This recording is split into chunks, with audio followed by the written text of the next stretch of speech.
What's up, everyone, and welcome to episode 273 of the Aussie Gamers Experience podcast. In the show this week, Borderlands kicks off, the Batman turns 80.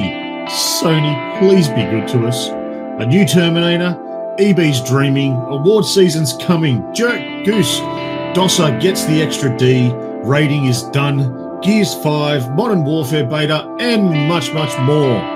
Editing Lucas, you know what to do, brother. This is the Aussie Gamers Experience podcast, the show with barking dogs in the background, sneezing, coughing, and all of those nice little things that remind you that this is not a paid production. Oh, and in between all of that, there's some video game stuff too. Enjoy the show.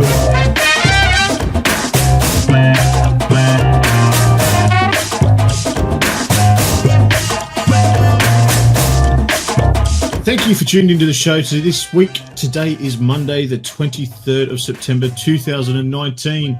I'm your host, Snoogs, and joining me for hosting duties for this week is the one and only Grejio. How are you, man? Yeah, I'm pretty good. Yourself? Oh, I'm kicking along. I woke up this morning. That's a good start. That's good. It's always good. It's always good. Yeah. And, of course, joining us this week for a very special appearance is Mr. Lucas. G'day, guys. Yes, I'm doing very good. A little bit better than just being happy with the fact that I woke up today. You guys are miserable as all shit. Hey, I'm just saying the day started off well and it just got better from there. Oh, well, that's nice. a typical interaction joining up with Greg. Hey, man, how are you? I'm here. Well, you are. That is a start. All right, it's fine. You gain 2 more children, and you tell me how you feel after. Hey, we all make our own choices, buddy. Yep, and I'm here because of them. So you boys been up to anything exciting on the week? No, not specifically. Yeah. Played some new games, but we'll talk about them later. I've done awesome, exciting things that I'm not going to talk about, though. No? Is that because, you banned from talking about them, or? Well, no, I haven't been banned. No, nobody can ban me from anything. I can do anything because I'm the one that edits the show. But no, it's more spite. Yeah, right. Yeah. Spite? Yeah. Yeah, I want to talk about his ute. I'm very You spiteful. don't want to talk about the ute? Yeah. Oh, yes, that's right, my ute.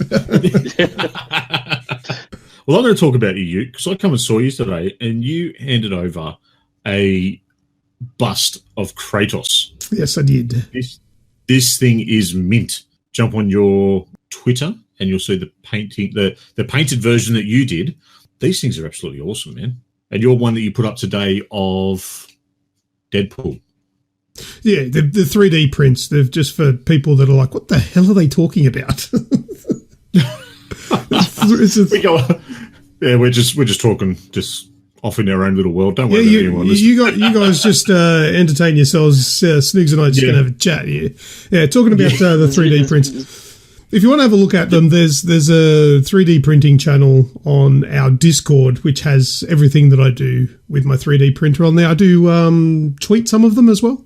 I made one for Snoogs as well. Yes. And now I've got to do it justice by painting it properly. Good luck. It's a pain in the ass. Yeah. Especially with my my special set of skills, or should I say lack thereof. Walk in, you're eating the paint. Pretty much. Just make sure they're watercolours then. Tastes like chemicals. Tastes like burning. I had a pretty cool thing this past weekend. Area I live in has a jubilee sort of every year for the anniversary of the town, and they had steam train rides. Now, I'm a big kid. I went and played with a steam train. I did take my kids with me because, to make it look legit, like it wasn't just for me. They absolutely loved it and got to take them on a ride on a steam train. The people that were doing it, a shout out to them because everyone was happy to talk you through, these trains, what they were doing. These engines were over 100 years old. and still going strong. And my girls actually got to jump up in the engine while it's going, like not while it was moving, but sitting at the station. But the boilers are still going. The guy's shoveling coal into it, telling them, how everything works, what does what, and that's very cool. Cool. I don't think you need an excuse, man. They're steam trains. This is true. They're for grown-ups too. Yes, and it was amazing. So it was only a little run, but the amount of people with cameras along the line that were just it was amazing to see. So many people are just so excited to see them still going. It was brilliant. Yeah, they're cool. Indeed. All right. That's really way outside of my interest level. Sorry if I'm not commenting on it, because I'm thinking, are you talking about steam trains? Yeah. They're trains. Sorry. Yeah, if you guys are going to be critical, they are. No doubt they are. But so is the little aglet, the thing on the end of your shoelace. That's engineering marvel as well. But I don't want to talk about that. But yeah, if you guys are going to be critical about my 3D printing, what? Only you would know what that thing is called. Yes. Why do I know that? Jesus. But yes, if you're going to be critical about my 3D printing, I'm going to sit here and huff about your bloody steam train rubbish. No one's critical about your 3D printing. I edited the show from last week. I heard what you guys were saying. Oh, having a bit of fun. With a fucking steam train, right, ain't ya?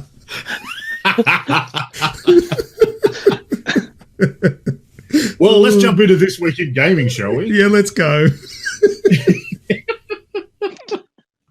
We're coming all the way back to 2008, and quite fittingly, this is the week that Lego Batman was first released. Nice. So published by Warner Brothers Interactive and developed by TT Games. It was pretty much the Lego spin on a Batman story.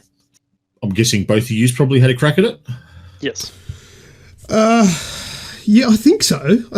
Hey, I've got an interesting Batman fact for you, if you like. Please. I think there was a part of my life, there's probably been a few parts of my life that sort of made me feel like I had some form of brain damage, because I played Arkham Asylum. The first time I played Arkham Asylum, I hated it, and I thought it was a shit game. Wow. True story. Absolutely true story. And then the Dark Knight movies released, and it sort of renewed my interest in Batman again. I'm like, oh yeah, I love Batman. Well, I'll give this Arkham Asylum game another go. Played it and just thought, this is the best game in the world. Why did I not like it the first time I played it? The only answer I could come up with is I have some sort of temporary insanity, and probably should have been in that asylum. Can I use the same excuse for my first attempt at The Last of Us? No. No, because that game was amazing. That my first attempt, I couldn't get into it. When I got back and had another crack, I finished it in like 3 sittings. Yeah, but that's... I don't know if that's temporary insanity. I think that's more just you are pathetic. Yeah, look, Wow. I didn't want to play that game. Rem pretty much dragged me kicking and screaming to start playing that game. And then when I started playing it, I went, wow, I was a fucking moron. This game is amazing. Yeah, and what lesson did you learn there? Listen to your bloody wife. This is true. Wait, hang on a minute. That doesn't sound right, especially coming from me. Yeah, no, considering that I had to listen to you, so... Yeah. Anyway, let's get into the show. Yes, let's. Grejio, window shopping for this week. Kick us off. All right, so I've done a bunch of indie games in the last couple of weeks for window shopping. This week I thought I'd do something a bit bigger, so I thought I'd do The Surge 2, which comes out this week on the 24th. You're saying it wrong. PS. You're saying it wrong. It's Serge, not Serge. The way you say it, it sounds like a detergent. Sure. Well, I'll just defer to you every time I want to say it now. Do you know that reference? That's a... never mind. Yes, I do. Rightio. Sorry, I interrupted you for that shit. Anyway. That's all right. So it's going to be available on PS, Xbox, and PC. It's going to be around about the $90 mark, unless you can find it somewhere cheaper. But it's an action RPG. It's an open world. you're in a busted up city, you wear an exosuit, and you run around fighting other people in exosuits, chopping off their limbs, so you can then get upgrades for your exosuit. That's it in a nutshell. It's Did you play the first one? No, I actually missed the first one, so okay. I was like, eh. Yeah, there's one sort of point that you're missing on the description that I think is quite important. It's a Souls-like game. Yeah, it's probably a little bit more friendly than Souls. I was gonna say I was watching the dev trailer today, and that did not come across at all. Well, look, if I was going to compare it to any game, I was actually thinking this feels very Division-y. Oh no! It's definitely a Souls-like game. When I say it's a little bit more friendly, because I actually finished it, so it has to be easier than Souls. Right. But yeah, no, definitely it's very Souls. It's instead of bonfires, you've got what did they have? I can't even remember now. But there's similar things to the bonfires where you would actually spawn from if you died. And if you died, you lost all of your scrap, I think it was. Instead of souls, it was scrap. And this scrap that you used to upgrade your components. So you could, upgrade your weapons and craft things and things like that. Very similar to Dark Souls. And it was quite brutal as well. You'd die quite easily if you weren't careful. They could essentially, some of the enemies could one hit you. And it was the same, like you had to unlock shortcuts. So you'd go around the long way, cutting through all the enemies, and then you would find that you've just worked your way around back to the start. So now you've unlocked that, you can go straight to that part from the respawn point. So it makes it a little bit quicker and easier to get around. It's very much a Souls-like game, but a brilliant game. I loved the first one. I thought it was fantastic. Yeah, I was going to say, this game looks really cool. I mean, the whole, while you're fighting, the idea is to literally target a specific limb and until you pretty much cut it off, and then the battle's kind of over, and you get to collect the bounty or prize as it is, which is this part you've pretty much severed off another person, and then you can fit that to your exo and modify your exo to make it stronger. Yeah, well, that was one of the features of the original Surge that I thought was actually really good. It seemed like a feature that sounded better than it was, but it actually was as good as it sounded. And so say, for example, there was an enemy wearing the same kind of armor as you, but you only had the helmet. You needed the chest piece and the arm. So what you would do, all right, I want that arm, is you target that arm, and then once you kill him, that arm piece can be scavenged. You can take that and make your own. However, if you're running low on health, you may want to target a part of their body that isn't covered in armor, because then you can take them down quickly, but then you can't take any parts if you kill him. So it's like a risk reward. They're harder to kill if you attack their armor, but you get that piece of armor if you kill them. You know what I mean there? So you can target all of the limbs, including the head, and, depending on what they're wearing on that part of the body, that's what you'll get. And you'll also get a bunch of scrap as well.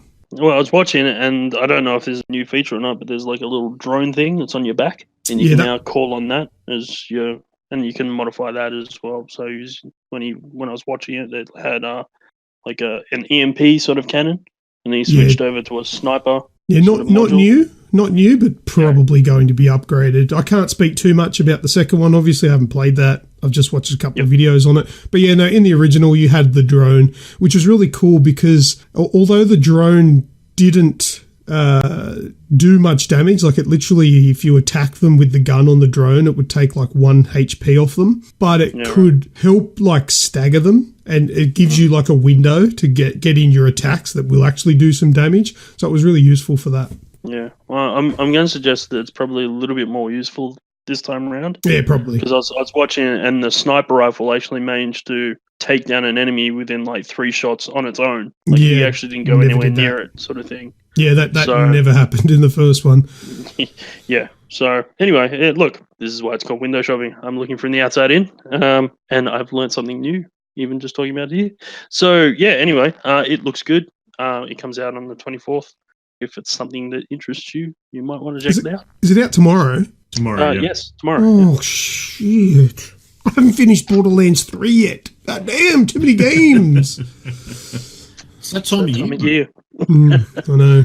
So we're jumping up. All right, well, before we jump into the meat and bones part, I'll say good day to everyone in the chat. Of course, anyone listening along at home, you can join our Discord and jump in a few different bits and pieces, become an agent of age, and join us live if you ever wish to. So good evening to Azrael, Kaza, and Radicus.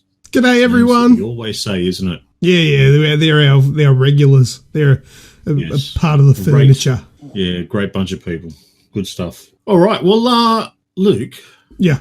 There's a very important game coming out this week that I think we've waited long enough to know about. Yeah. Unnamed Goose Game. Yeah, well, first thing I want to complain about is that name for the game. What is the go there? They released it. What is it? Is it unnamed or untitled Goose Game or something? Untitled Goose Game, sorry, yes. What, We've all just started, I think we referred to it as Jerk Goose a few months back, and it just kind of stuck. Yeah, which is probably what it should have been called, I think. I think that's a good name. I don't think they wanted to head you into just being a jerk goose. They wanted to give you the freedom to choose to be a jerk goose. No, there's no choosing. That's what the game is. You can't not be a jerk in that game. It's designed to be a jerk. So what this game is, I'm going to refer to as Jerk Goose. I don't care about its stupid untitled name. Have you guys played Goat Simulator? Yes. Yes. It's basically kind of like that, but you're a goose, but without the crazy physics and all that sort of stuff. So in Goat Simulator, you just were a goat in this world, and you had like a list of things that you could go and do. Well, that's what you do. You're a goose, you're a jerk, and you've got a list. You start off in this area where there's a dude who's farming. And on the list, you'll have things like start a picnic. And then there's a list of things that you need for the picnic. And you need to steal them from the farmer. So you've got to steal a carrot. You've got to steal his radio. You've got to steal sandwiches, a basket, all of that sort of stuff, and drag them off into a picnic area. And then it gets crossed off the list. Beautiful. Done that one. Then there'll be one that says wet the farmer or wet the man. So you need to somehow lure him over to the sprinkler and then turn the tap on. Stuff like that. And then it gets a little bit trickier and a little bit more cryptic with what you need to do.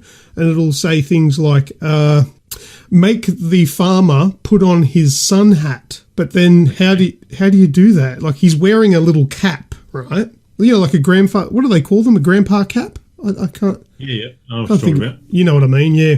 He's wearing one of them, and I'm thinking, how do I get the cap off him? Because I can't reach it to grab it off his head.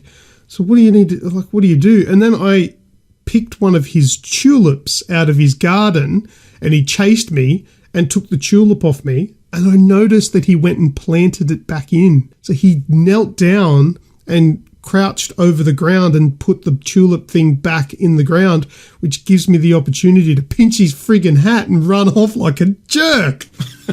So you steal his hat, you go and hide it from him, and then he comes back and puts on the sun hat. That gets crossed off the list. Then to progress to the next level, you do enough of these things that piss him off that he then makes a sign. And on the sign, it's a picture of a goose with a cross through it saying, obviously no geese allowed. As he's hammering the sign into the ground, you walk up to him from behind and go, ah! Scares the shit out of him.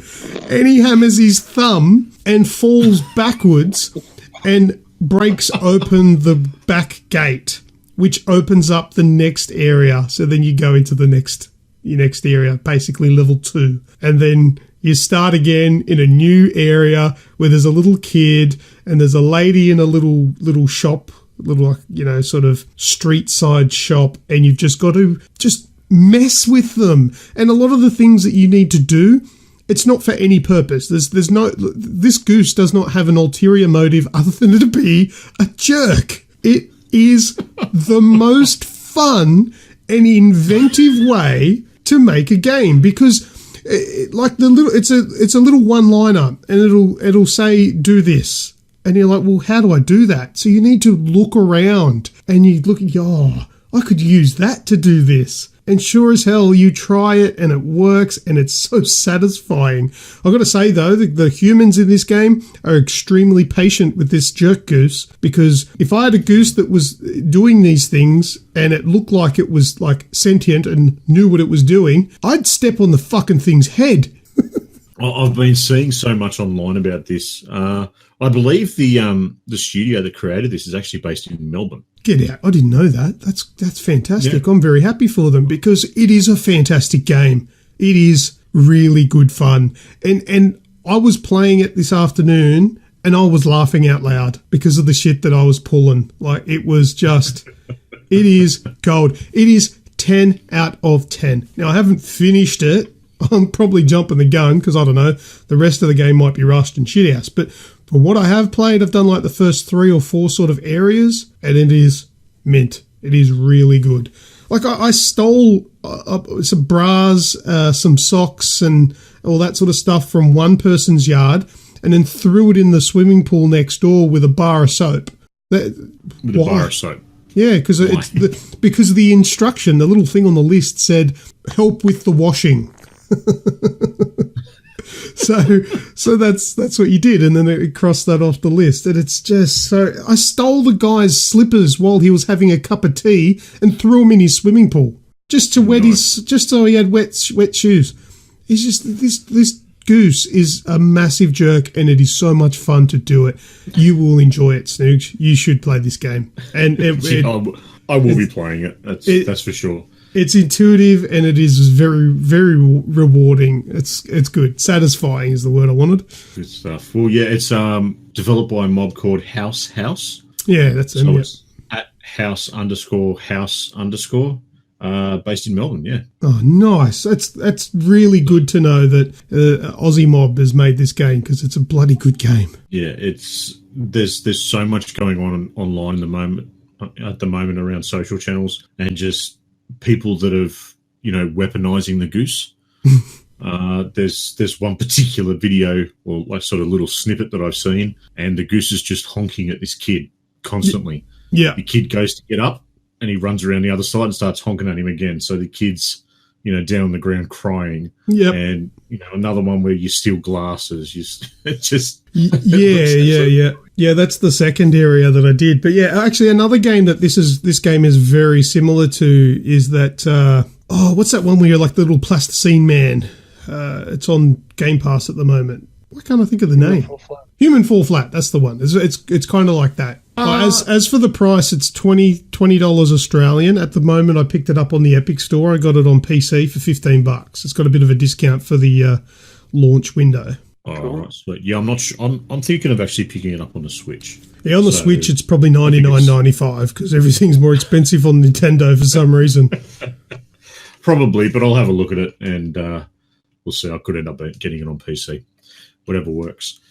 I'm going to jump in with another one quickly. Back to an old favourite this week, The Division 2. It's just, going through its paces. They're tweaking things. They're changing things. Some things for the better, some things for the not so good. But the big thing for me this week, I finished the raid. Oh, that's right. Finally. Yeah, you did say Finally. That. And how did that go down? Through the raid. I tell you what, we did it in about 45 minutes. Solely because I haven't done it before, but I've watched numerous people do it, and I'd gotten to the third boss previously. So I knew the mechanics, understood it, and I was running with my clan, which, we're all in voice chat. It's very open communication. Everything was really good. The sheer relief when I finally finished it, I was so happy. For something as simple as, finishing the raid that so many people have done before me. But the fact that I've now done it, it was just this great sense of relief and accomplishment. Well, there's quite a few people that have climbed Mount Everest, but it doesn't take away from the fact that the next person that does it, it's still a big bloody achievement. Yes. Yeah. I think so you get a trophy for finishing it.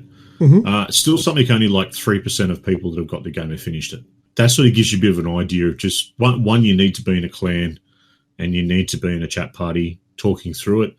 A lot of it is very team, like it's all very team based, the game itself, but the puzzles you need to be very particular with. Like people just can't run ahead. You've all got to be working together, and you've got to have certain areas to do certain things. And so it's all very teamwork focused, which was great. The fact that we had 8 people working as a team and just pushing through it and accomplishing it, I thought that was brilliant. Yeah, nice. Well done. Congratulations. I think it was only 1 or 2 wipes at the very last boss. Really? It takes me about 3 or 4 wipes, depending on what I've eaten. Okay. What are we talking about again? I'm usually pretty good. Depends what boss he's facing. Depends what boss.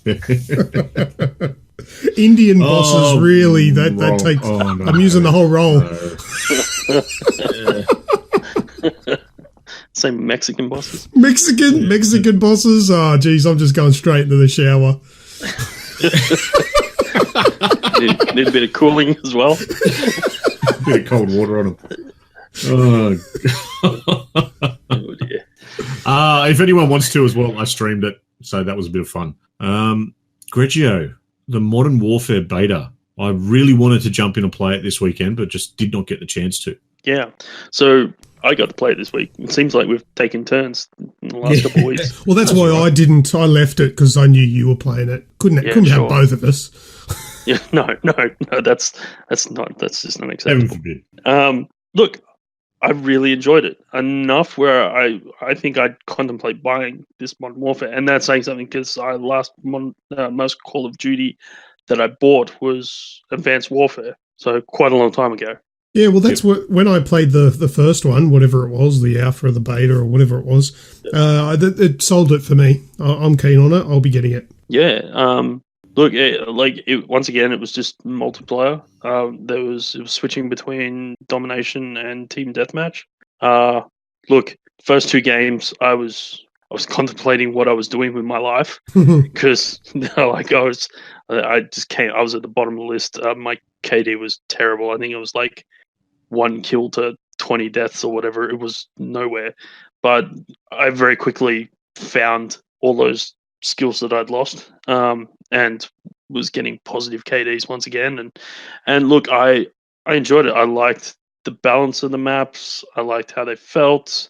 I liked the weapons. The progression seems really good. Yeah, look, it felt good. I'm not sure what else I can say about it, really. It was good fun. I couldn't really put it down. I didn't want to put it down. I had to because I got other things to do. But I feel like that it's enough of a move from the previous game to warrant actually buying and playing. It's not the same thing again. It's different. It's new. It's fresh. It's been a couple of years since I've actually properly sat down and sunk my teeth into a COD game. So that's why I think I'm sold on it because it's been a while and this one looks fresh. Yeah. I mean, sorry. I was just going to say, I mean, the Modern Warfares had really good stories to them as well. And to be fair, Advanced Warfare had a relatively good story. It had some cheesy moments in it, but the story itself was pretty solid. And they all had cheesy moments. And they had some really good acting in it as well. Like, there's the one that had Kevin Spacey in it. So I feel like if you can infuse the goodness that was the Modern Warfare storyline with where they've come since then, I think even the single player will probably be a decent part of why I'll enjoy this game. The story is essentially already tried and tested because it's just like a reimagining of the original one. So yeah, I'm just curious to see how much they keep and how much they sort of fiddle with. Just I don't know whether it's is it just a straight retelling or is it no? They're fiddling with it, aren't they? No, it's essentially a reimagining of the original game is how I understand it anyway. Yep. Yeah. So, and look, that's tricky territory to walk into. Like, it's easy. This game could quite easily fall on its ass if you ruin what people liked about the original story. But you've got to also come into it expecting that might happen, seeing as though it won't be exactly the same. So yeah, it'd be interesting to see what happens. Yeah, well, Activision don't seem like to be the kind of company that are afraid of taking risks. The last game they released, they didn't even have a story, so I don't think they give much of a shit about it. They're just like, yeah, all right, let's give it a go. Whatever, try it. I'll buy it still anyway. It's not arbitrary, but we'll let the dice decide. Well, Kaz has put a good thing up in the chat. The spawns are messed up. This is something that I've seen a few videos where if you play enough, you can actually work out the spawn places as they go. So there were people that were getting, the tactical nuke by just following around for people to respawn. And the spawn points were just a big problem and very easy to find. Did you find that at all? Like a lot of spawn die, or? Well, I guess the thing with domination is it really depends. The map moves around quite a bit because if there's one thing that I've learnt is I hate, and Destiny has ruined this for me. I hate playing domination style games with randoms because they don't know how to play domination. They just think you just have to try and hold all of the map all of the time, and that's just too difficult and hard. You have to have an incredibly good team and an incredible shitty team to be able to do that. The idea is to hold 2 points and just dominate that section. However, because you're playing with randoms, all they want to do is they just want to grab anything that's available. So the balance of the map is always constantly changing. So it's really hard to see that. I didn't feel like I was getting killed at spawn, especially in the beginning where I was dying lots. I was usually running from my spawn and getting picked off somewhere else. I was just dumb. I didn't know where. I was learning where the lanes were, essentially. Once you work out where they are, you're like, all right, don't run down there because you're going to get shot, kind of thing. As for team deathmatch, once again, I didn't feel, I didn't notice it. Let's put it that way. And maybe, and I know I've said this before, and I don't really know how to quantify it, but playing on Xbox to playing on PlayStation, I know there's a difference between the players that are on there. I know it sounds weird, but it's something that I'm noticing when I'm playing games that are on both systems. It's almost like games like this, Xbox players seem to be less sweaty. Is that a way of putting it? I guess I don't know. They seem less sweaty. I'm not, and that's neither a good thing or a bad thing. Sweaty players are sweaty players. They make you pick up your game. They might infuriate you, but you've got to pick up your game around. I don't know about that. I mean, that all depends on the time of the day that you're playing, because you might have a bunch of people that are less sweaty at 6 p.m. at night, and then at 10 o'clock in the morning it might be a completely different crew playing. It might be the exact same people that you were just playing against on the PlayStation, because they play on both. I don't think you can say that. I don't think you can say, the Xbox community, their style of play is like this and PlayStation is like this. It's way too random. Look, and I'm saying I don't know how to quantify it. It's just my experience. I mean, I know it's the same when I played Destiny on both. It's just potluck. The players are different. Just potluck. Maybe, but it seems to happen way too often for me to sit there and just say it's potluck. You know what I'm saying? Yeah, but just thinking like rationally, it can't be. There's no possible way. It can't. I don't, like I said, I don't know. Anyway. So you've offended Radicus because it's consolist, apparently. It is 2019. He's allowed to be offended. He's allowed to be offended. I'm not actually taking a dig at either side. I'm just saying it's something I've noticed. But it's a phenomenon. Anyway, if anything, it's a phenomenon. Yeah, that's current kind of what I'm putting it down to. Yeah. But either way, I didn't feel the spawns messed. I didn't feel the spawns messed up personally. I didn't notice it. Well, speaking of sweaty players, though, apparently the voice chat or the in-game chat is back to its best. There's been quite a few things bopping around the internet of just random voice chat encounters and things like that. In Call of Duty, I believe Rem brought one up where someone refused to play because there was a girl on the team. Yeah, but he was 8. Come on, girls are icky. You didn't want girl jams, all right? That's fair enough. Yeah, and then just the usual bag of tricks that have from back in the day, from the early COD days. It's apparently back to its best. Well, all the original Modern Warfare players have come on and they've gone, I remember how to play this game, you scrub. Yeah, it's actually something that I never I never noticed it with Black Ops 4. You get on there in the voice chat, it was never overly vulgar, but yeah, my first game in the beta last weekend was I got torn apart just because first game I ended up getting dropped in halfway through a match and I got I think 4 kills and 9 deaths or something, and I got absolutely torn apart at the end screen. I'm like, what's going on here? Am I a teenager again? What's happening? So it looks like it's good things though. But overall, the gameplay is pretty good. Yeah. Yeah. Yeah. Another thing that I noticed with with the Xbox beta anyway, it was cross playing with PC. One of the things I wanted to try and work out is whether there's a big thing between controllers versus keyboard and mouse. I wanted to see actually whether the PC players were scoring higher than the Xbox ones, but I was having too much fun and forgot all about it. So I know it's a useless piece of information, but I just thought, I'll put it out there. Maybe someone else noticed. Look, keyboard and mouse is only better if you're good, because I could use keyboard and mouse. That's not necessarily going to give me an edge. I was thinking more along the lines of if you get someone who's quite proficient with one versus quite proficient in the other, the argument is that the keyboard and mouse has a slight advantage due to its accuracy possibilities. But anyway, look, I'm not getting into that either. I saw it, I thought about it, and I was gonna get it, but then I guess it's more saying something about the game. I had too much fun to give a shit. So yeah. Well, that's good. That's what it's all about, isn't it? Yeah, exactly. All right. I've got another game on the Xbox. Game called Vigor.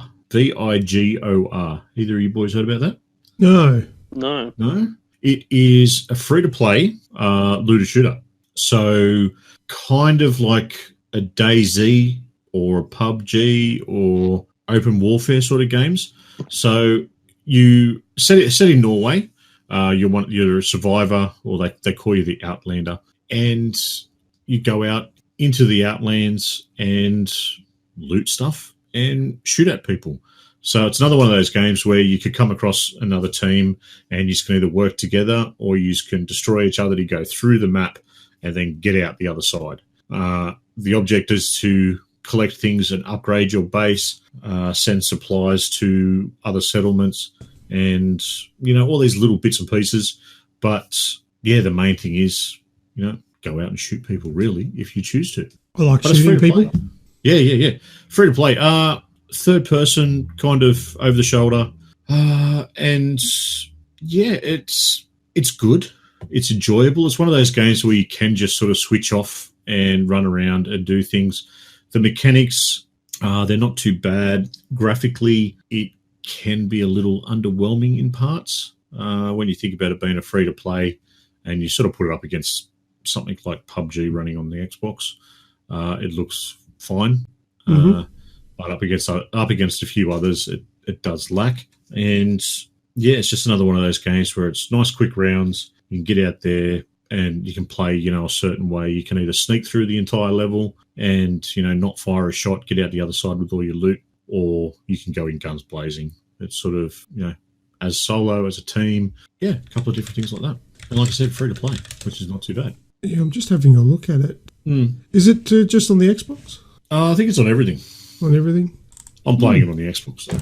Oh, yeah, it kind of looks like PUBG-ish. Yeah, it's got that sort of feel to it. The setting, being that it's set in Norway, is probably its strongest point. It's just got that bit of a different feel to it. I'll be honest, it does get a little samey after a while. But you do also have those tense interactions when you're playing against, you sort of come across another team when you're out and about trying to just do your thing. Interesting. No, I haven't even seen it pop up on my dashboard. Usually Xbox are just like, hey, this is new, play it. Yeah. I haven't even seen that. Not today. Yeah. Anyway. We'll keep an eye out for it. I reckon we should all have a crack because it's free. Like I said, why not? Lucas, the real big one for this week, Borderlands 3. Yes, I've been playing Borderlands 3 in nugget bite-sized pieces because I've been keeping levels with Repremier. We've been playing the game together, and this guy gets home at like 10:30 every night. So we've been playing from 10:30 till whenever I'm way too tired, which is probably about 12:30, 1 o'clock in the morning, and then when I'm free. So I've only been playing a little bit, but I've probably done about maybe 8 to 10 hours now. And the biggest question I was obviously wondering before I got the game is, is it going to stand the test? Is it going to be as good as Borderlands 2? And you know what? It is because it's very Borderlands. It is pretty much Borderlands 2 with a facelift and extra bits and pieces. And you know what? That's a good thing. That is a very good thing. It plays fantastic. It looks fantastic, and it's funny as always. And it is, bloody good game, man. Some of those guns, which is probably half of the entertainment that comes from this game, but man, those gun choices. There are just so many different cool guns that you can get in this game. Actually, I think I remember hearing somewhere that there's like 1 million different variations of guns, but I don't know if that just includes like all of the different specs, like, 2 guns that are exactly the same, but one's got different specs and does different things. Maybe, I don't know. But there's the COV weapons. I think it's Children of the Vault or something. They're like some of the most creative ones, where you'll have one. I've got this gun, and it's essentially a machine gun, but when you equip it, your character reaches in and turns a key like it's the ignition on a car, and it actually goes and starts. I can't. How do you? That was the worst ignition sound. Can you make an ignition sound? How do you do that? I can't even. Okay, it makes it editing, Lucas. It makes this sound. So it's like a car ignition starting the gun, and there are some that have like full exhaust pipes coming off the gun, and like they rev, and they're very creative. They're really cool, and there's all different types of guns. Like in Destiny, you can get different types of ammo to take down different types of enemies. Well, in Borderlands 3, you can just like flick between, like it's a switch to go between corrosive. If you got to take down armored enemies, you use the corrosive, or if you've got to take down human enemies, you can use fire or something like that. And that's the incendiary, and it's just so many variations. It's a good fun game. It's got a lot of personality. It's fun. It's funny, and the gameplay is it's just Borderlands. So it's fun. It's good. It works. But yeah, that's good. It doesn't stray too far from the previous game, though. Do you need to play the previous to get into it, do you think? No. It is very self-contained, but the people that have played the previous ones will appreciate it more because there are returning characters. So you get a little bit of the excitement, like, it's this guy, like when they come back. And a lot of the previous characters that were, well, actually, I think all of them. So no, not all of them, but there's been a few of the previous playable characters are now NPCs in this game, which is really cool. I like that. Cool. That's a good idea. Yeah, it's a fantastic idea because there's 3 different. I think there's 3. Yeah, 3 different characters you can choose from that each have their like individual play styles and perks and all of that stuff. And in the previous game, there was a whole different set. But yeah, they've come back and they're NPCs and actually play a fairly big role in the story of this one, which is really cool. And also people that have played Tales from the Borderlands, the Telltale games, Borderlands game, that has a lot to do with Borderlands 3. So I'm glad I've played that because there's a lot of things and there's a lot of characters from Tales from the Borderlands that play massive roles in Borderlands 3, which is really cool. Okay. It's actually pretty good. You are missing out on a lot if you haven't played previous stuff, but it'll still all make sense because they still explain everything. Well, that's good to hear. Yeah, it was one of those games that at the time I didn't have people to play with and just never really did it for me. I can't tell you why it just didn't at the time. But I'm hearing nothing but positives out of it now, and it seems to be scoring pretty well. Well, this Radicus has put some interesting things in the chat because he obviously works in the industry. And he says, we got told by a supplier there was only one drop of the PC version and no more available in-store ever. And he says, I don't think it's selling amazingly well. Look, I could imagine that being the case. And I would imagine that Borderlands 3 is going to be sold predominantly by people who are massive fans of the first two, ignoring the pre-sequel, because I don't think anybody really enjoyed that much. But it doesn't seem to be a game that's on many people's radars that aren't fans of the previous one. It's quite weird for that reason, but it is an interesting game in the way that you're either a fan or you're not. I don't know too many people are like, I'm on the fence. They either like, this is my game, or nah, I'm good.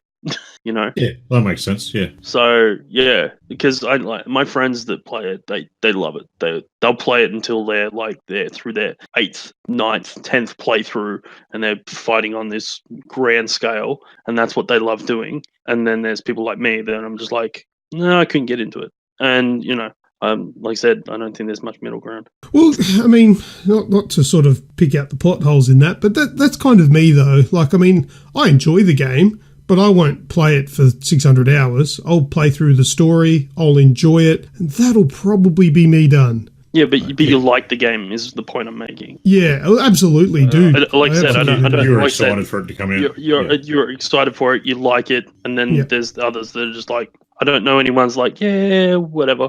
I can take it. I can leave it. Yeah, like I was saying, most people that I know either are absolutely nuts for it, or when I say, are you getting Borderlands 3, they're like, what's that?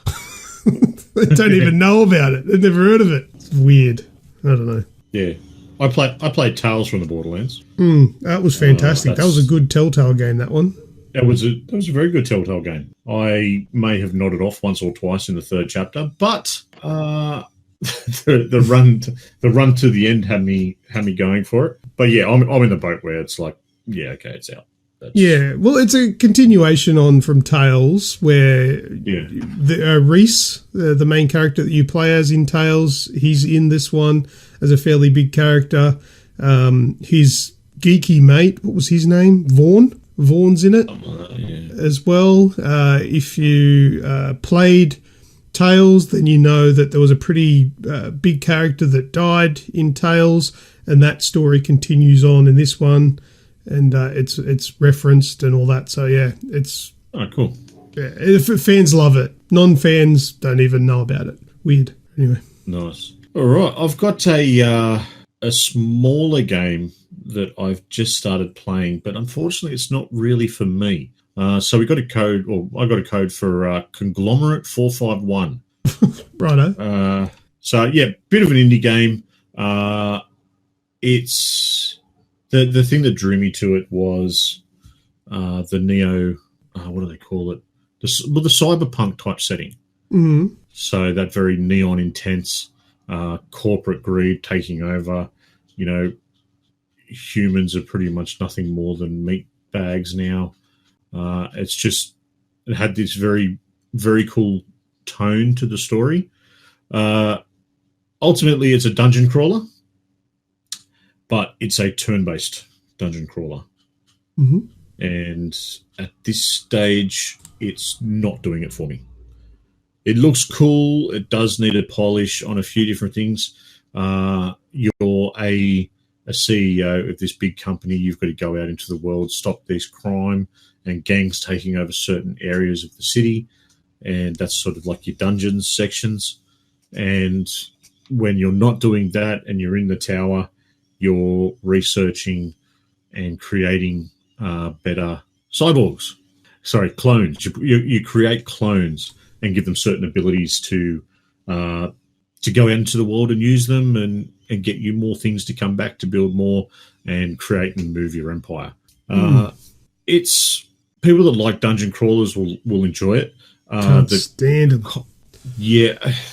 The other thing, it's kind like, so it's you're done from first person point of view, So it's not like over the top or anything like that. If it's first person point of view, you go and you do your battles. Movement is kind of like tank controls. Yeah, it's on a grid. Yeah, that's a dungeon crawler. Yeah, hate them. Yeah, it's not doing it for me. Like I said, it looks cool. It plays cool. I was running it at 1080-60 on my PC. And yeah, I think it's in early access at the moment on Steam, and it's just about to go into full release. Well, good luck to them. Yes, it's going to be a very niche market. Yeah. I can't say anything bad about it just because it's just hasn't clicked with me. Everything worked how it should have worked. It's just not my style, if that makes sense. Oh, absolutely. Yeah. Look, I mean, there's probably dungeon crawlers out there that are fantastic. I could play the best dungeon crawler in the world and I'd still hate it. It's just not my cup of tea, you know. So it's the same with I could play the best strategy game and I don't really like it because I don't like those games. No, it makes sense. So that's if anyone's into it, check it out on Steam, coming out shortly. Mr. Grejio, Sniper Elite, good sir. Yeah, so I picked this one up off Game Pass. Was it Game Pass or it might have been in Games with Gold? I can't remember. Gold. It's been sitting there for a little bit now. Anyway, I decided that I'd download it and finally give it a crack. And man, this game is intense, but boy, do I love it. To be fair, is this 4? Is this 4 you're talking about? So number 4, yeah. So the latest one. It's super intense. It took me about 3 hours to play the first mission because I was just so hell-bent on not getting spotted and just sniping everyone properly, covering, masking my sound and everything. Yeah. It's clearly right up my alley because I just had a ball with this. I'm sure if someone was watching me, they would have been so bored they want to pull their eyes out with melon ballers, but I just couldn't get enough of playing it. Like, it didn't feel like 3 hours, that's for sure. I love the Sniper Elite games. I fell in love with it from Sniper Elite V2, and then I loved it. Loved them. Yeah. They're great. It's so good. So good. So I've only played one mission. Short of I did the training just to get a feel for it at the beginning, so I just went to the shooting range and did a couple of test fires, and I was like, I kind of get it. So then I went and tried it out for real, and I just I know I'm gonna have to make sure I've got a nice amount of time allotted to be able to sit down and play the missions because they're gonna take some time. They do, they're well. You got to be well invested to play just one level. Yeah, that's right. Normally I'd be like, I'll just smash out some. It's going to be, I'll just smash out level. So yeah, look, I'm thoroughly enjoying it. So awesome. Yeah. It sounds like you're playing it exactly how it should be played. Oh, totally. Like I was never going to come into this game and just go sniper rifle. What's that? Just give me a submachine gun. Let's murder some people.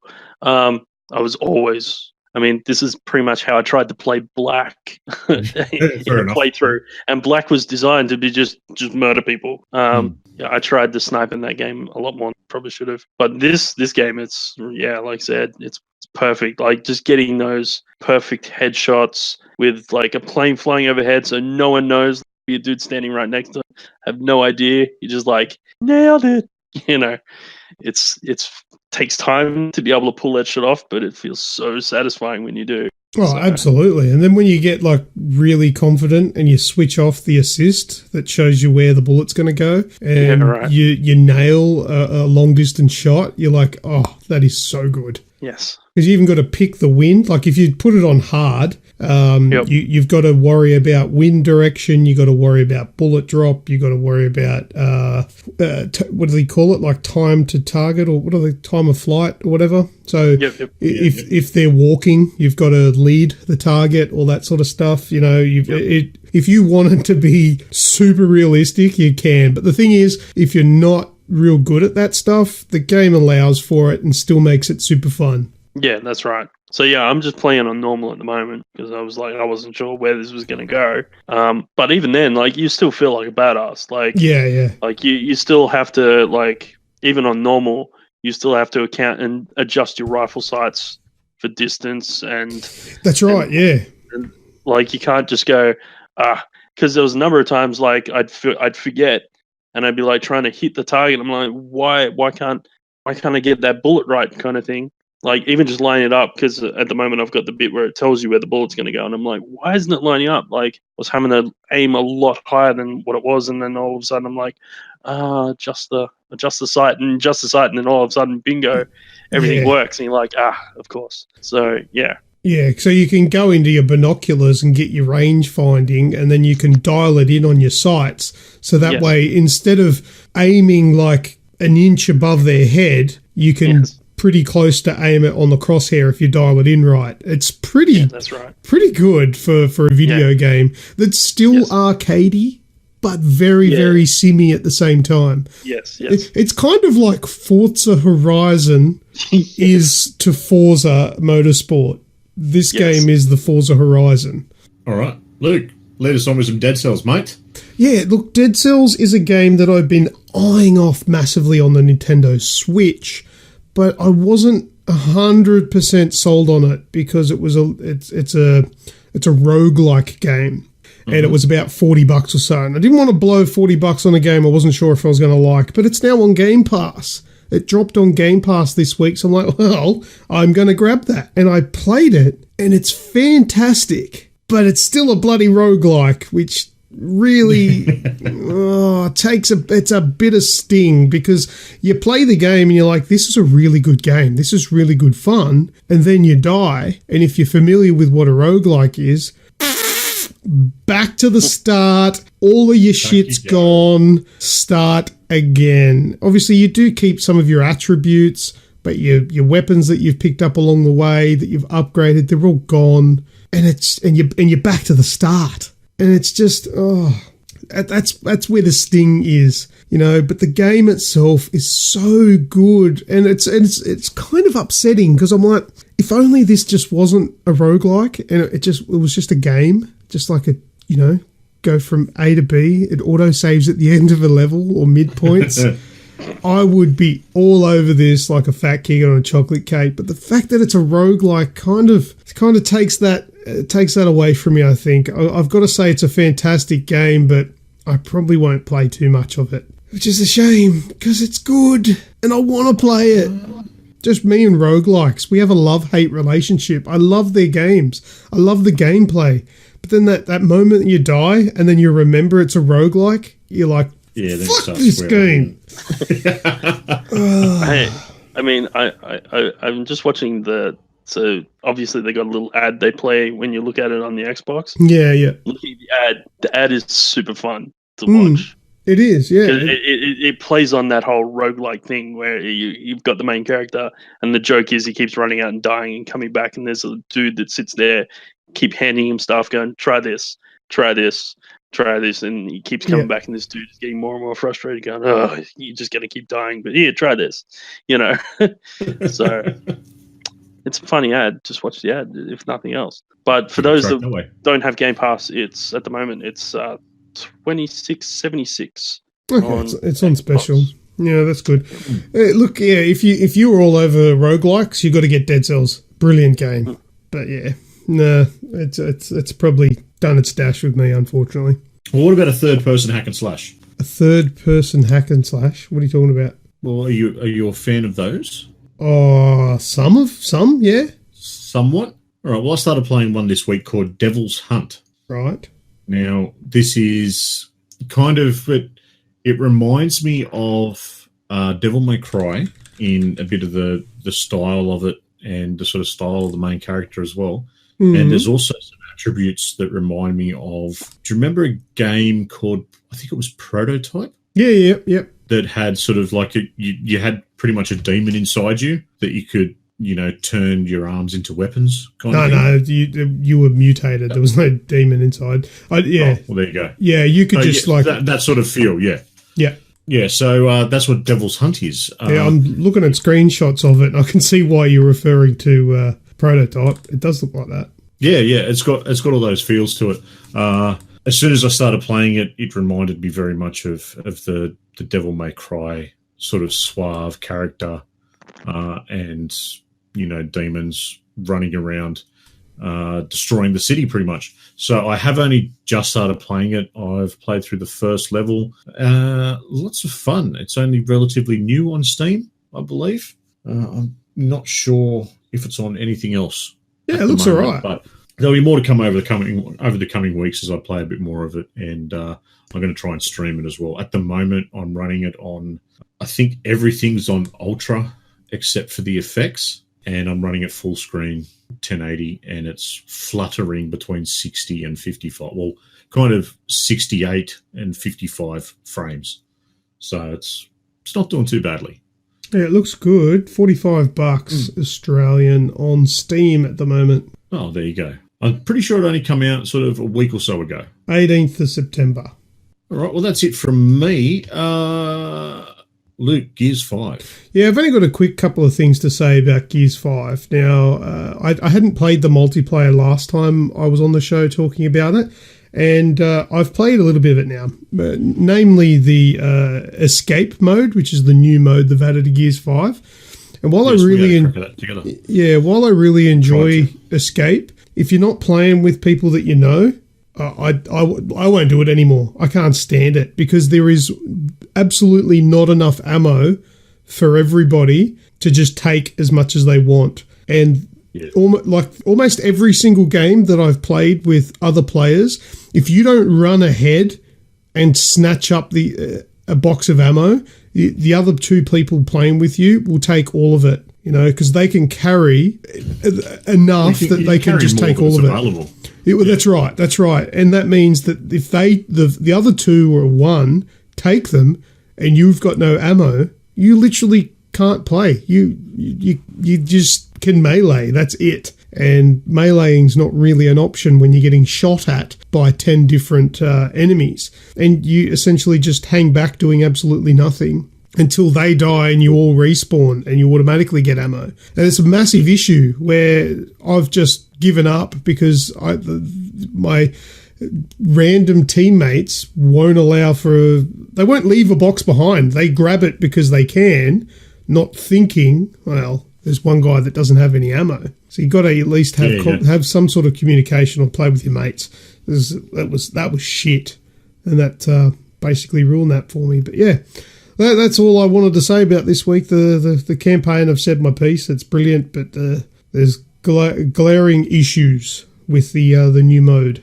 Yeah, well, I've got to agree with you on that. It was quite frustrating where it was just a race to get to the end, and at the end there's kind of a big rush of enemies, and if one of you's sitting there and you've got no ammo, then there's nothing for you to do. You literally run outside and hide, and hope for the best. That's right. Kind of pointless. Yeah, try and go and grab some ammo from a fallen enemy, but it's not as easy as that sounds. Even that's minuscule amounts. Yeah, you don't get much. You might get a quarter of a clip if you're lucky. That's exactly right. Yep. It's just a little bit frustrating. And that's on the easier modes too. Yeah. You'd think it'd be a little bit more, plentiful, but no. Plentiful with it. No, it's very very minimal how much it comes through. I still haven't finished that. I really need to. Yeah, Greg, do you want to close out this bit, mate, with Code Vein? Yeah. So Code Vein, there's a demo available for free. You can play. It's not released until the 27th. So anyway, I decided I'd give it a crack. It was something different. It's not something that I would normally play, so I thought I'd see what it was like. I've realized there's probably a good reason I don't play games like this, because they're complicated and they do my head in. It's an action RPG, sort of anime-based game where it's set in wrecked world that's had some sort of cataclysmic event, and you are what is known as a revenant, which, as far as I can tell, is a sort of someone who's been given almost a second life and given all these gifts. They call them gifts, but they're powers. And the offset is that you lose and you become a bit vampiric in the process. Yeah. So you constantly thirst for blood, and you fight against an enemy called the Lost. And the Lost are revenants who have given in to their blood thirst, and now just sort of animalistic creatures that just want to feed on everything. So you kind of have to fight that urge and do battle with the Lost. Has Code Vein been out before? Is this a sequel or something? Or No.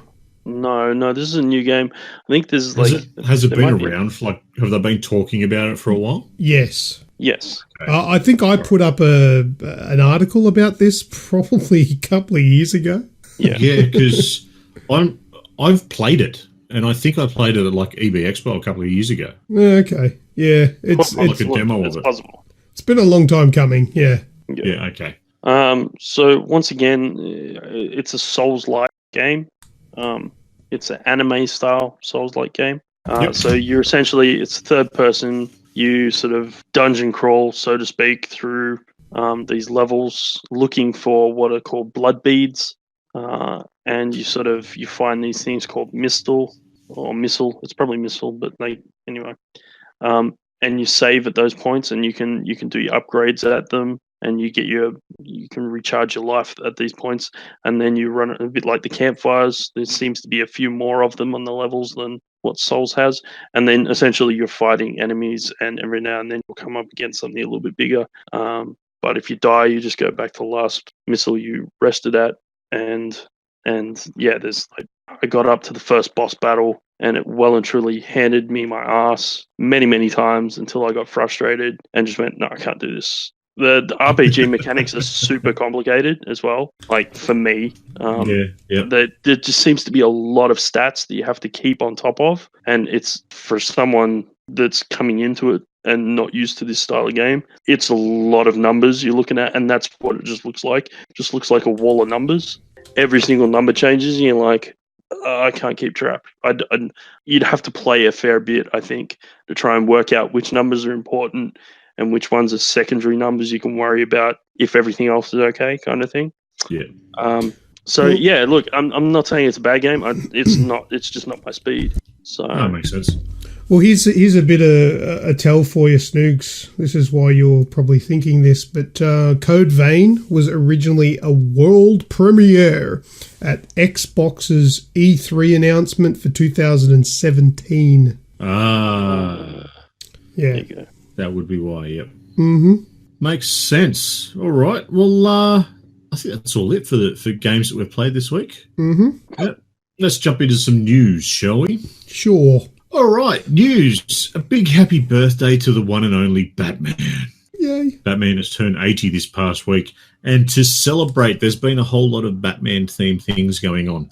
The Epic Store is releasing all 3 Arkham games and the 3 Lego Batman games. How about that for nothing?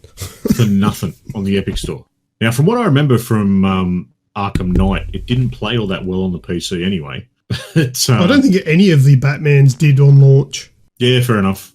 The Lego ones do, so that's all right. Oh yeah, the Arkham games. So they're free. Fortnite has a Batman themed something or other. You can pay extra money for the cowl, different gadgets. You've got to go around and light bat signals, all that sort of stuff in the general Fortnite play. I have updated it. Restylized Tilted Towns to look like Gotham City. Oh, really? Okay. Yeah. Nice. Yeah. You've got also all the players get Batman cowls, which give them unlimited glider redeploys. Nice. So there's quite a bit going on. You also have a Batman themed grappling gun, some cosmetic stuff you can buy. But yeah, there's Gotham landmarks like the police headquarters, Wayne Industry Towers, and the Monarch Theatre inside Tilted Towns. Yep. So I didn't realise they'd gone that full on in the town. They've gone all out. Yeah, no, they've gone full all out, and there's the prizes for doing the bat signal and the Joker gas canisters. There's there's a special glider you can get and special sprays, bat sprays. I'm not sure what they do, but I assume they're just buffs. But it's good for good breath.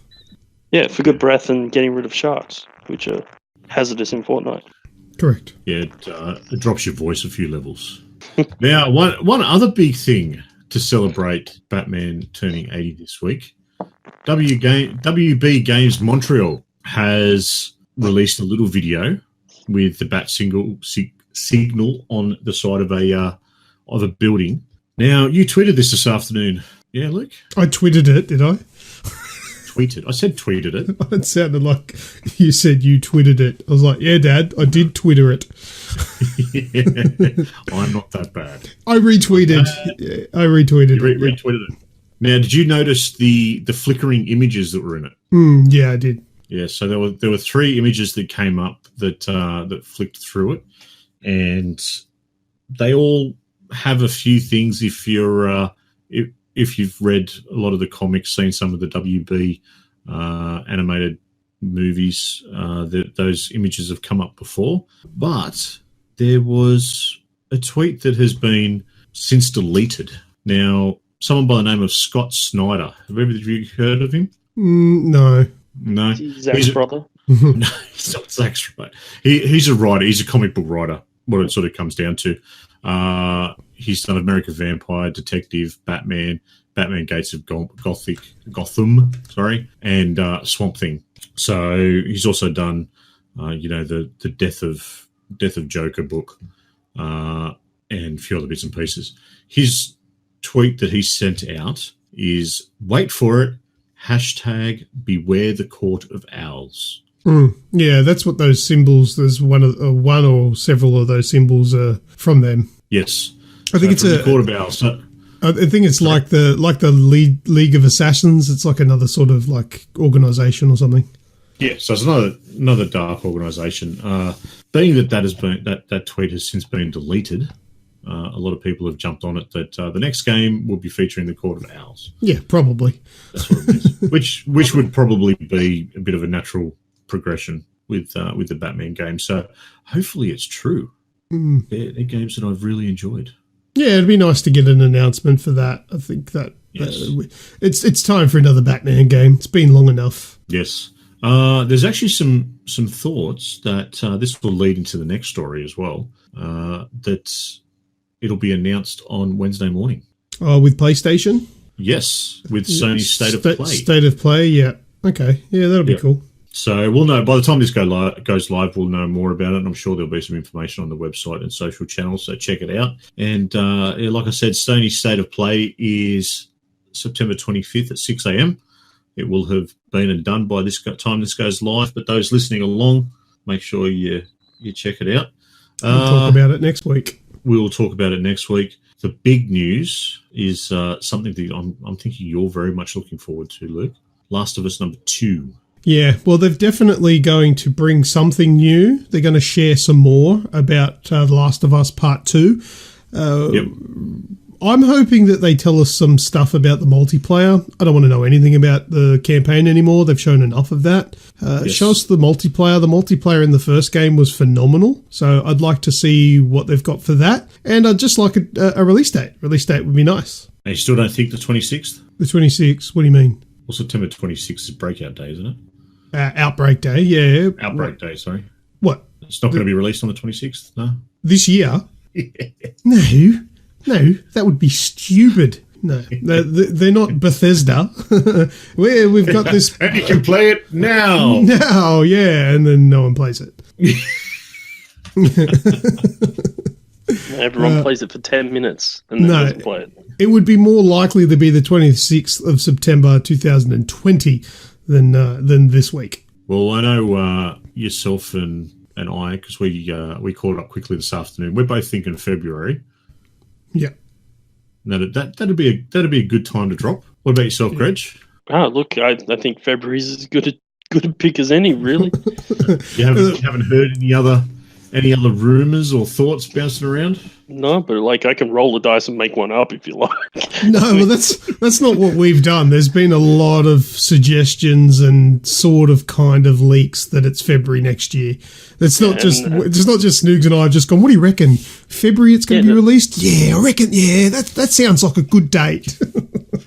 No, but I'm saying, I haven't heard any other rumours, so the only way I could have a different answer was to make one up. So, well, can you please do that now?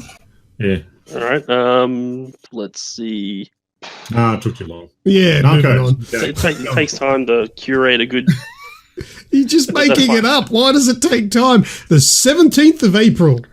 I'm trying to make it make sense. Like, so it's like sounds legit. Like on rocks. Half of this show doesn't make sense. Half? You're being generous. Yeah, I'm being generous. Yeah. All right, most. Sorry, I'm trying to be the 1%er here. You can try. I can try. All right, Greg, what's this Narcos new game? Narcos, right? So you've obviously heard of Narcos on Netflix, whether you've The watched TV it show. or not. Yeah. Yes. So it had a rather crappy mobile game come did out it? about it. Yeah.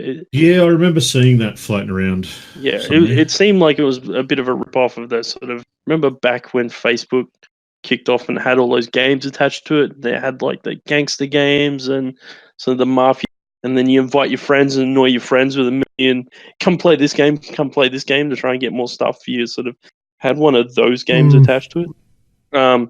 Anyway, it seems that it's going to get its own turn-based strategy combat game, kind of XCOM-y kind of thing. It's going to be made by a company called Kuju, who were responsible for Advance Wars and Battalion Wars, so Advance War was a turn-based strategy game, and Battalion Wars was a similar game, but they made it real-time. Anyway, it's due out. It said spring 2019, but that can't be right because it would be US. That's been and gone, or it's like right now. And why wouldn't you say right now? So I'm going to suggest it was a typo, and they mean spring next year. So 2020. It's slated to be on PC, Xbox, and PS. So if you're a fan of the series, maybe this is the game for you. Yes. Not a fan of the series. Really? You didn't like this? You didn't like it? Nah, just not my thing. I like to just switch off and watch stupid shit whenever I watch TV. Like, people that see ghosts and stuff. The real classics. Speaking of classics, World of Warcraft. Now, do you remember all the fun that was spoken about when World of Warcraft went live? The classic edition, sorry. Oh, yeah. Wouldn't they like massive lines to join the servers or something? Yes. Massive lines. Made it There's very still people unreliable. waiting. Is this what the There's news still someone waiting to get in. No, they were actually being DDoSed. Oh, is that why it was so bad? Yeah. I bet it was Leroy. He strikes again. So the DDoSing was done, and obviously the team were on it and trying to overcome it, and ended up, causing heaps and heaps of problems the world over. This is where it gets a bit stupid. Okay, so players have started, saying they were having problems and different difficulties connecting, difficulties holding connection, all that sort of jazz. Then someone on Twitter would come out, someone called UK Drillers. They were tweeting out 30-minute warnings before another wave of attacks would hit. So they were giving their information away, and they kept this Twitter account active for the time that they were doing it, and then have closed it down. They've now been arrested. Oh, nice. Yes. So there's no details yet of who it is, whether the person is responsible for this UK Drillers Twitter account as well. But the big thing is that they believe they're from the UK. In the UK, it's a maximum sentence of 10 years for DDoSing. So it's pretty much but in the UK and the US, it's classified as a federal crime. Hope it was worth it. Yeah, well, as silly as it sounds like you're stopping people from, playing their games, oh, you're missing out on your video game. This is big bickies. This is big money for a company, and that's what you're messing with. It's not something stupid. It's actually, the fact that they've decided I understand to it's a do crime. it with someone that's arguably one of the biggest companies out there. That's like, I know there's things that people do just because they can, but you can't be very bright if you're trying to take on someone like Blizzard. They're now paying the price for them, so that's why the DOS is getting the extra D. Yeah, very good. In his butthole for dropping his soap. Luke, tell us about Terminator, mate. Oh, mate, the Terminator, big movies, right? They've had some blockbusters, and I'm a big fan of the Terminator films, and some of the latest ones haven't been fantastic, but we've got a brand new Terminator game coming to us, and it's really soon. Actually, it's coming in December this year. It's called Terminator Resistance, and if you watch the gameplay trailer, which I have, you get a little bit excited and you think, "Ooh, this looks all right." But the thing is, to the trained eye, which I like to consider myself the trained eye, it kind of looks like CGI trailer pretending to look like gameplay. Ooh, and does it? yeah, I don't actually think it is gameplay. So I kind of looked into it a little bit further to see, who is making this game? Is it someone I've heard of? Is it a reputable company? And I looked into it. At the end of the trailer, it said Reef Entertainment, and I'd never heard of them. I don't know who these people are. So I Googled Reef Entertainment, and I had a look a little bit further as to what other games they had created. And the most recent game was Rambo, the video game. Oh, no. You remember that one? Yeah. Where they had the potato-looking Rambo character, Sylvester Stallone, that looked absolutely horrible. Yeah. Yeah, the on-rail shooter. Yeah, well, that's who's making this new Terminator game. So I'm not holding my breath for it actually being worth anything. Past experiences with this dev, it's not looking promising. But hey, I'd love to be completely incorrect on this one, because a good Terminator game would be great. Would be amazing. But it's releasing PS4, Xbox One and PC in December this year. I actually got it down as a release date of the 15th of November. That's not what I found. I don't know who's correct there. Mine's from the distributor. Oh, well, that might be more accurate. And I actually was told, I haven't watched the info yet because I haven't put it up on our website as yet. It'll hopefully be there by the time this goes live. It should be. And it's based on the film rights of the first two movies. So apparently it's set 30 years after the second movie. So, yeah, I did see that. Yeah, so that was sort of one thing that I was holding in high regards. Yeah, to be seen. I'm just looking it up again, and it's still saying December 2019, but okay, I don't know. All good. Hang on. This is really weird, because I've looked up Terminator Resistance release date, and it says December 3, 2019. And then following underneath it, it says Terminator Resistance will be released on November 15, 2019 in Europe and Australia. Oh, it's being released earlier here. Why? December 3 is North America. Probably gives us a month to the government to ban it. I don't know. Well, no, it's been released here first. That's weird. I don't know. I don't understand why there's such a delay. I don't know. Nah. Just because. Staggered so they can control. Well, they can. If it screws up, it's only a small market audience that they've screwed up in front of. It's just Australia. They don't know. Yeah, they won't be able to tell the rest of the world. They're too far away. They're just in an island in the middle of the Pacific. They're tiny. Alrighty. Do you boys remember the new Astro PlayStation 4 controller? Yeah, the exorbitantly expensive one. Yes. It is just recently. It's the news is a little bit old now, but I did want to bring it up. So it was sort of mid last week. We found out that the controller, which is an EB Games exclusive for a certain amount of time, is a nice, cool $400. Yeah. Now, I don't know about you, but this looks to be an absolutely brilliant controller. There's a lot of things that could go wrong with it, being that there are so many movable parts. But $400 for a controller, that's way too over the top. You can get a PS4 for that. Less than that. Yep.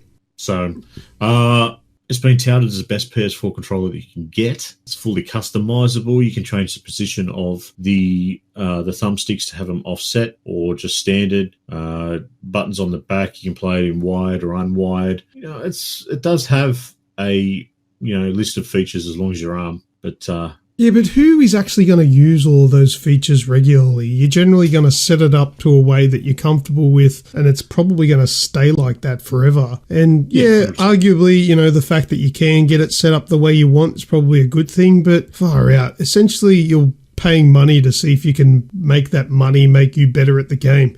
Just, you don't have to spend that much money on a controller. If you want to, that's fantastic, but geez, that's too much. It's going to be touted as an elite controller, and it's the elite gamers that will buy it. You know, the guys and girls that are competing. That's what I think it's sort of gone. Don't really see what it's doing any better than the Xbox Elite controller. Yeah, which is half the price. Yeah. Yeah, there's $400. Who's spending $400 on a controller? Well, aren't scuffs up around that sort of price? Oh, you probably could get them up that high, but even a scuff you'd get away for probably $100 cheaper than that. Yeah, fair enough. Yeah, I don't know. Yeah, no, not for me. Has just written some. Yeah, check out Relentless controllers. Yeah, if you're looking for a PS4 controller, that'll do some good stuff. Well, that's what I use. Because they're just a normal controller that's had the extra bits added to them. So it feels comfortable and works well, and it doesn't cost anywhere near any of these prices. And if you gave them $400 for a controller, you probably get a gold-plated one. Or 3 of them. All right, Greg, this Neo Geo arcade stick, what's that all about? So yeah, SNK... is announced that they're obviously bringing out this thing called a Neo Geo arcade stick, which is, I guess, another kind of esque thing. Only it's a game stick console thing. So it's got the buttons and control stick like an arcade machine, and you plug it in. They've announced the 20 games that are going to be on it. Yep. I use the phrase 20 games quite loosely, and I'll list them and you'll understand why very quickly. So, you have King of Fighters 95, 97, 98, 99, 2000, 2002, Fatal Fury 3 and Fatal Fury Special, Guru Mark of the Wolves, Samurai Showdown 2, 3, 4, and 5, The Art of Fighting, World of Heroes 2, 2 Jet and Perfect, Ninja Masters, Last Blade 2, and Kazuna Encounter. So you can see what I mean by very loosely 20 games. But, yeah, there's 6. There's 6. Look, if you're a King of Fighters person as opposed to a Street Fighter person, then you're gonna love this. So if you're big on SNK games, then you'll probably think this is a great list. If you're not, you probably weren't going to buy this anyway.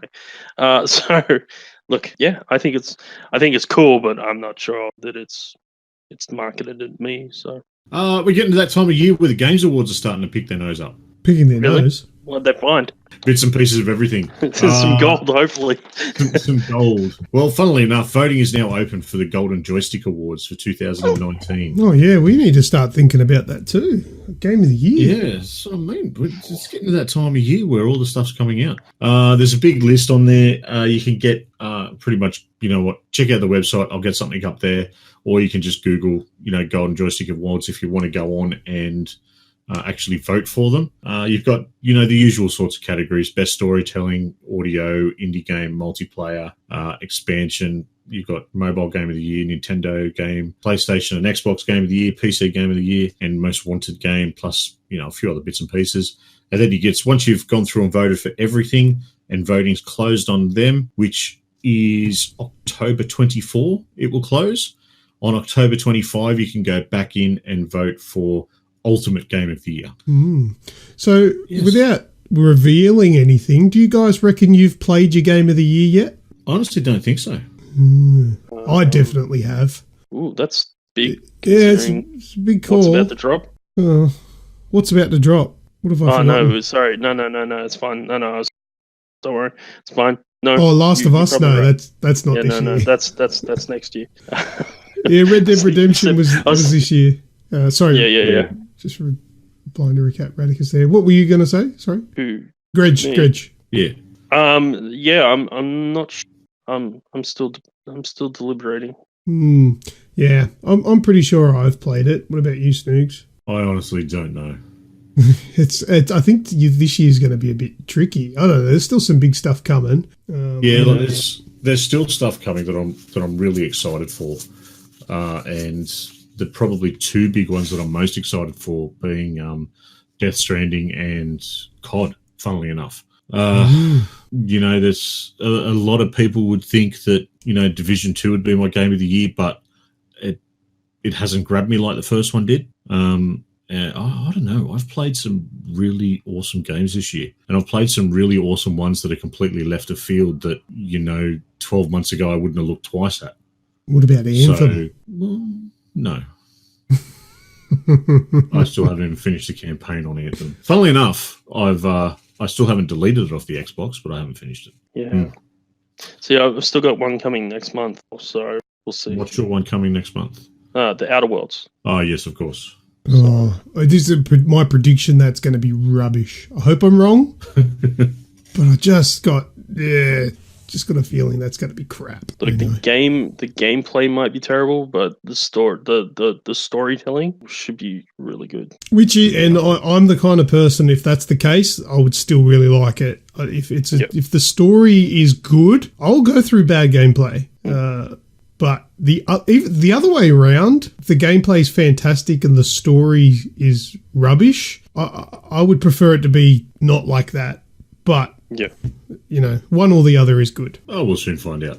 Don't forget Doom's coming out as well. No, is that really going to be Game of the Year though? It might be. It's going to be Doom. It's going to be Doom 2016. It's just going to be fresh with new enemies and more explosions. I've been through this with you guys. It's going to be the same thing. Yeah, I know. I just had to throw it in there. Well, I think that's it for news. Greg, do you want to take us through some of the new releases on the horizon? Sure. So this week we've got a couple. So on the 24th, yes, we have the Souge. It's on the it's later. I have to go and watch that now. It's on the that's on. There's also Contra Row Core is on the 24th. Baldur's Gate Enhanced Edition coming on PS, Xbox, and Switch. The Neverwinter Nights Enhanced Edition is also out on the PSX, the PS, Xbox, and Switch. The 27th, we have Tropico 6 on PlayStation and Xbox. Code Vein will also be out on the 27th on PS, Xbox, and PC. FIFA 20 is out 27th, PS, Xbox, Switch, PC. And Ori and the Blind Forest comes out on Switch, also on the 27th. So those are the big ticket items for the week. Very cool. You know what's really weird? Ori and the is it the Blind Forest? Is that the new one? Yeah, yep. No, the Will of the Wisps. Will of the Wisps is the new one. Yep. Blind Forest is the first one, right? Yes. But I have this weird, it's like a, I don't know, there's probably a name for it, but I thought that game was out a long time ago. Yes. It's the same thing you were talking about with Code Vein. I thought it was out. Yeah, it's because they've shown it so many times at E3. Yeah, I think that's probably what it is. And at the E3 this year, they were talking about it again. I'm like, is this DLC? What? Oh. Yes. Yeah. There's a kind of a trap of announcing things too early. Mm. Yeah. But anyway. I can just remember that the one that's coming out on the Switch, I think it was actually the first game that I played on my Xbox One when I first got it. And you know what I'm like with platformers. I'm terrible at them. Yeah. And I was completely and utterly terrible at that one. And I put it on Twitter that, I've played it. All these people have raved about it. My brother had raved about it, and I'm like, yeah, it's a piece of shit. What are you talking about? I felt sloppy. Okay. Ori and the Blind Forest. Oh, sorry, you're talking about that, right? Sorry. Yep. Yeah. It was the first. Yeah. So when I got my, I didn't like it either. Yeah, the controls didn't feel right. They felt sloppy, and it just didn't do it for me. Just one of those things, and I'm well versed that I'm no good at platformers. I will tell anyone. I don't care. It's.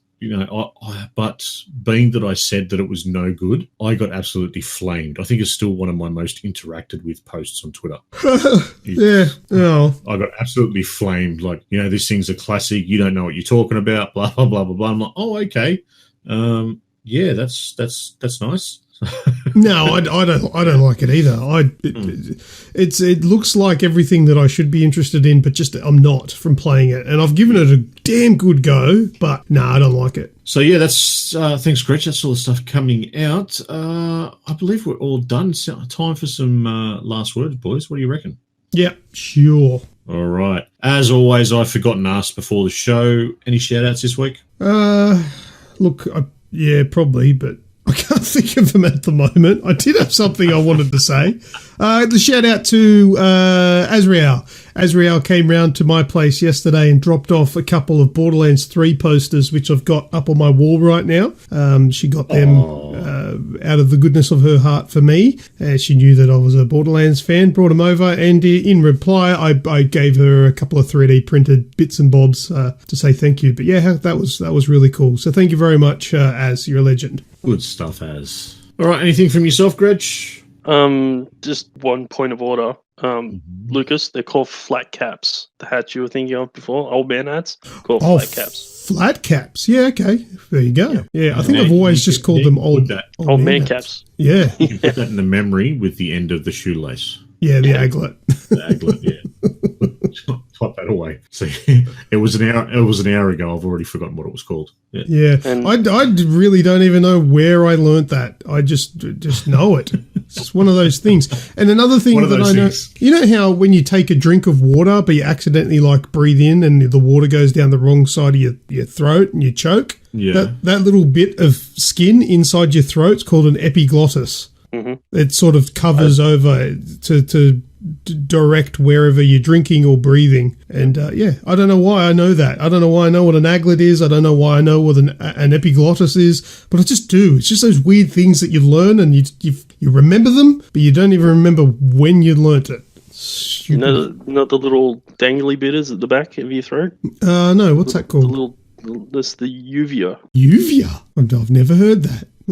Do we know what that's for? I have no idea. I just know what it's called. It's a speedball for bacteria. Yeah, bro.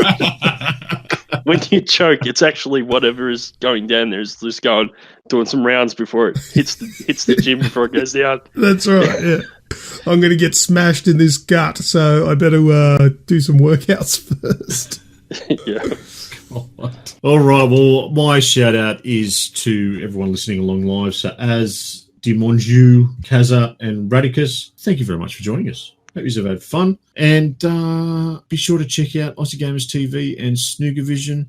And, of course, as always, Grejio XBL for all things Grejio related. All right, boys, you done anything else? We'll close it up. No. I'm done. Still waiting for Jedi Fallen Order as well this year. Can't have a proper contest until that's out as well. Well, that's true. That'll be a big contender for me too, so we'll see. Yep. Yeah. And now I'm done. Now you're done. Yep. If it's anything like Force Unleashed, it's my number one for the next 3 years running. You just hope they re-release it. Different things, so you can keep using it. It's my list. I can do what I want. All right. Thank you very much to everyone that's listening to the show, and especially those that are still listening this far along. Again, a super special thanks to all of our live listeners who have been chatting away and keeping us entertained as we record. Grejio and Lucas, thank you very much for joining me. Welcome. Our pleasure. And enjoy the editing. I don't think there was too many coughs this week. Probably me. I was probably stuffed up the most this week. Causing myself grief, I think. Well, to all of our listeners, feel free to continue any of the topics we discussed on this show on our Facebook page or a Discord channel. And to get in touch with us directly, you can shoot us an email at info@theagexp.com. And while you're at it, don't forget to jump on over to our website, www.theagexp.com, and check out what's going on there. Links, as always, are in the podcast show notes and description. That's all from me. As always, I'm Snoogs. I am Lucas. And I have been Grejio. See yas. See ya. Righto, that's the end of the show. Does anybody listen to the show this far along? I don't know, but if you do, join our exclusive Discord club known as the Agents of Age. Just join our Discord channel using the link in the show description and comment the phrase, "I came here to party," and you will gain Agent of Age status. Subscribe to this podcast using the links to the things in the show description notes, and if you are listening, know this, we love you. See you next time on the official podcast of the Aussie Gamers Experience. Right, hang on.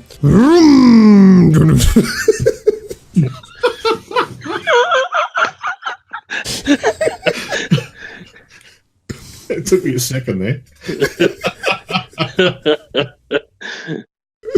Oh, Oh dear. All right, I'm gonna have to find a car starting sound or whatever for later. That's... I mean, I'm happy to make lots of car noises, but ignition one is definitely low. It's not an easy one to do, is it? It's difficult, yeah. Oh dear. Anyway, I'll leave that to an actual sound effect. I think